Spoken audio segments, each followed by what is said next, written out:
শুভ সকাল আমার প্রিয় বন্ধুরা, কেমন আছো তোমরা সবাই? আশা করছি যে যেখান থেকে আমার ভিডিওটা দেখছো তোমরা সকলে খুব ভালো আছো আর সুস্থ আছো। আর আমিও কিন্তু তোমাদের ভালোবাসায় অনেক অনেক ভালো আছি। পূর্ব মেদিনীপুর জেলার ছোট্ট একটি গ্রাম থেকে আমি মৌসুমি। আমার মৌসুমি ব্লগ চ্যানেলে তোমাদের সবাইকে অনেক স্বাগত, অনেক ভালোবাসা জানিয়ে আজকে এখন থেকে একটি নতুন ভিডিও শুরু করলাম।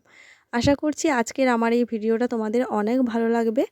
আজকে হচ্ছে শনিবার আর এখন সময় হচ্ছে সকাল 6:30। মেয়ে স্কুলের জন্য রেডি হয়েছে। আজকে শনিবার হাফ টিফিনে ওর ছুটি, 4টা ক্লাস রয়েছে, তার মধ্যে রয়েছে যোগা। তো যার কারণে শনিবার তার আলাদা করে ড্রেস করে দেওয়া হয়েছে। তো আজকের জন্য ওর ওই ড্রেসটা। সকালে ঘুম থেকে উঠে ব্রাশ করে কালকের যে কয়েকটা তালের বড়া ছিল, কয়েকটা না অনেক তালের বড়াই রয়েছে এখনও পর্যন্ত, খেয়েছি তো মাত্র হাতে গোনা কয়েকটা, কারণ রাত্রে সবাই ভাত খেয়েছে। তো ওই তালের বড়া খেয়ে ও বেরিয়ে গেল স্কুল। আর আজকে ও টিফিনে দিয়েছি একটুখানি চিড়ে ভাজা, ওর বাপি দোকান থেকে আসার সময় চিড়ে ভাজা নিয়ে এসেছিলো, ওটাই দিয়ে দিয়েছি। 9টা 9:30-র মধ্যে মেয়ে স্কুল থেকে চলে আসবে। তো মেয়ে স্কুলে বেরিয়ে যাওয়ার প্রায় অনেকক্ষণ পরে স্নান টান সেরে তারপরে এই যে দেখো পুজোর জন্য ফুল তুলতে আসলাম। আর আজকে আমাদের গাছে এত পরিমাণে ফুল হয়েছে, পুরো ফুলে ফুলে গাছটা সাদা হয়ে গেছে। কালকে তো পুজো করার জন্য ফুলই পাচ্ছিলাম না, হাতে গোনা কয়েকটা ফুল দিয়েই পুজো করেছি। কিন্তু আজকে গাছে এত ফুল, আমি ফুল তোলার পরেও গাছে কিন্তু ভর্তি ফুল ছিল। মাঝে মধ্যে জানি না কেন এমন হয়ে যায়, গাছটাতে ফুল ফুটতে চায় না, আবার মাঝে মধ্যে এমন পরিমাণে ফুল হয় যে পুজো করেও বেশি হয়ে যায়। তো যাই হোক, এখন ফুলগুলো তুলে নেব। আর এখন বেশ খানিকটা বেলা হয়ে গেছে। মেয়ে বেরিয়ে যাওয়ার পর টুকটাক অনেক কাজকর্ম ছিল, ওগুলো সেরে তারপরে স্নান টান সেরে পুজোর জন্য ফুল তুলতে এসেছি। শ্রাবণ মাস তো পড়েই গেছে। কালকে তোমাদের দাদাভাই দোকান থেকে আসার সময় আমার জন্য সবুজ রঙের কাচের চুড়ি নিয়ে এসছে। আজকে পুজো তো করব, সঙ্গে চুড়িগুলো মাতা পার্বতীর পায়ে অর্পণ করে পুজো করে রেখে দেব। কালকে আবার পরবো, কারণ শনিবার পুজো করছি, শনিবার দিন কাচের চুড়ি পরার নিয়ম নেই, রবিবার দিন পরতে হয়। তো যার কারণে আজকে পুজো করে মাতার পায়ে রেখে দেব। পরের দিনকে সকালে হোক বিকালে হোক তোমাদের দাদাভাইকে বলবো পরিয়ে দিতে। পুজো সেরে সবেমাত্র ঘরে এসে টিভিটা অন করেছি।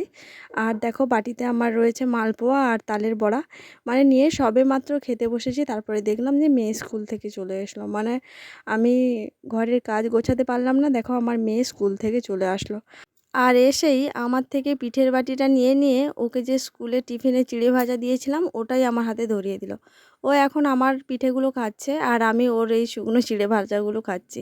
তো যাই হোক, খাওয়া দাওয়া শেষ করে সোজা কিন্তু একদম রান্নাঘরে চলে এসেছিলাম রান্না করতে। রান্না মোটামুটি খানিকটা হয়ে গেছে, এখন শুধু মাছের ঝোল রান্না করছি। আর দেখো ওদিকে ভাত হয়ে গেছে, উনুনে ভাতটা করে নিয়েছি। আর এখন গ্যাসে হচ্ছে তরকারি করে নিচ্ছি। আর আজকে না তেমন কোনো তরকারি হচ্ছে না, কারণ আজকে হচ্ছে সপ্তাহের শেষ দিন, শনিবার। আজকে হাট আছে আমাদের এখানে। আর সত্যি কথা বলতে সবজির ঝুড়িতে কোনো সবজি ছিল না রান্না করার মতো, হাতে গোনা 3টে মাত্র সজনের ডাঁটা ছিল। সজনের ডাঁটা আলু দিয়ে তরকারি করেছি। আর ওই যে পুকুরে মাছ ধরেছিল টাটকা মাছ, ওই মাছ দিয়ে এখন মাছের ঝোল করছি আলু দিয়ে। তার ওপর মেয়ের আজকে নাচের ক্লাস রয়েছে। তো যাই হোক, রান্নাবান্না শেষ করে সবার মোটামুটি খাওয়া দাওয়া হয়ে গেছে। মানে শাশুড়ি মা, শ্বশুরমশাই, মেয়ে সবাই খেয়ে নিয়েছে, খেয়ে দিয়ে রেস্ট করছে। আর আজকে তোমাদের দাদাভাইয়ের আসতে বেশ খানিকটা বেলা হয়ে গেছে, মানে 2টো পেরিয়ে গেছে ও এসছে। ও আসার পর স্নান করলো, তারপরে দেখো আমি আর এখন তোমাদের দাদাভাই দুজন মিলে খেয়ে নিচ্ছি। খাওয়া দাওয়া করার পর এখন একটুখানি রেস্ট করব, যদিও হাতে সময় নেই, 3টে মতো বেজেছে, মানে খাওয়া দাওয়া শেষ করে যখন আমি বিছানায় যাই তখন 3টে বাজে।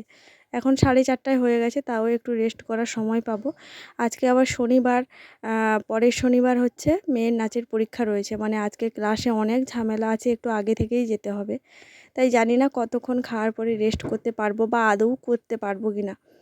তো খেতে খেতে তোমাদের দাদাভাইয়ের সঙ্গে কত কথাই না বলে যাচ্ছে আমি, দেখো আমার হাত মুখ কোনো সময় বিশ্রাম নেই। আর খাওয়ার সময় জানো তো যত সব কথা মনে পড়ে। খাওয়া দাওয়া শেষ করে বিছানা আসতেই দেখি তারপরে তোমাদের দাদাভাই একটা পার্সেল এনে রেখেছে আমার জন্য।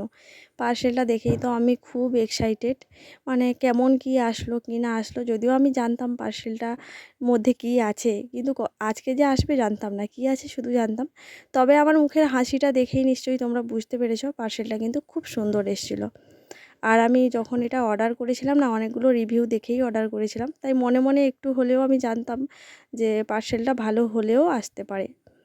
তো একটা হচ্ছে 3 পিস অর্ডার করেছিলাম, কিন্তু বিশ্বাস করো 3 পিসটা আমার এত পরিমাণে ভালো লেগেছে না কি বলবো, মানে খুব পছন্দ হয়েছে। তোমরা জানিও তো কালারটা কেমন হয়েছে। আমার তো বেশ ভালো লেগেছে, তবে আরেকটা কালার ভালো লেগেছিলো কিন্তু ওটা খুব কম জনই নিয়েছে, কিন্তু এই কালারটা দেখছিলাম বেশ কয়েকজন নিয়েছে, ওই জন্য এটাই অর্ডার করেছি। পার্সেলটা হাতে পেয়ে তো আমি খুবই খুশি হয়েছি, ওই জন্য দেখো একবার গায়ে দিয়ে দেখে নিচ্ছি যে কেমন লাগছে আমার, যদিও মানে বোঝা যায় না, তবুও মনের শান্তির জন্য দেখে নিলাম। আর তোমাদের দাদাভাইকে বললাম আমার একটা ছবি তোলো তো কেমন লাগছে। তো তারপরে দেখো না একটুখানি রেস্ট করছিলাম। আর আজকে 4টা বাজেনি আমি বাড়ি থেকে বেরিয়েছি মেয়েকে নিয়ে। শাশুড়ি মা আবার বিকেলে ডাক্তার দেখাতে হবে। আমি বললাম চাবিটা ঘরে মানে বড় মার কাছে রেখে যেতে, দিয়ে চলে যেতে, কারণ আজকে আসতে আমার সন্ধে হয়ে যাবে। তো মেয়েকে নিয়ে বেরিয়ে পড়েছি, আর মেয়ের মুখটা পুরো ভার হয়ে আছে, কারণ কি আজকে দেরি হয়ে গেছে ওই কারণে। তো যাই হোক, চলো ভিডিওটা আর বড় করবো না, এখানেই শেষ করব। সবাই ভালো থাকো, সবাইকে টাটা।